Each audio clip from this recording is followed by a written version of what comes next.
آج کل social media پہ مفتی طارق مسعود صاحب کا انٹرویو بڑا مشہور ہے اور بہت چرچے ہیں اس کے، اور لوگ بڑی داد دے رہے ہیں، واقعی ہی داد کے مستحق ہیں۔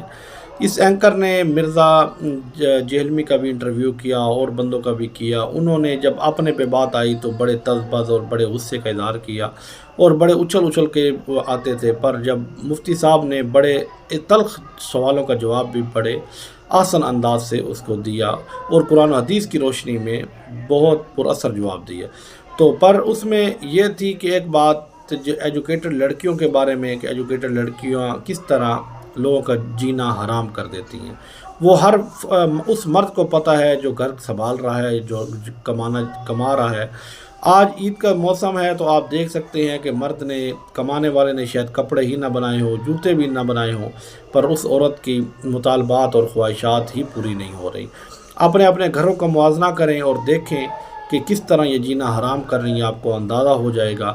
یہ سب سے اس کی وجہ کیا ہے؟ اس کو احساس نہیں ہوگا کہ یہ میرے مرد نے اپنے جوتے نہیں بنائے، اپنے کپڑے نہیں بنائے، اس نے کچھ بنانا چاہیے۔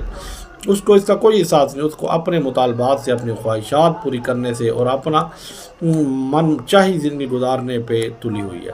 یہ اس کی سب سے بڑی وجہ دین سے دوری ہے۔ دین سے جتنا دور نکل جاؤ گے، فنا ہو جاؤ گے، خاک میں مل جاؤ گے اور ہمیشہ پریشان رہو گے۔ دین کے قریب آ جاؤ گے، خوش ہو جاؤ گے اور سکون والی زندگی حاصل ہو جائے گی۔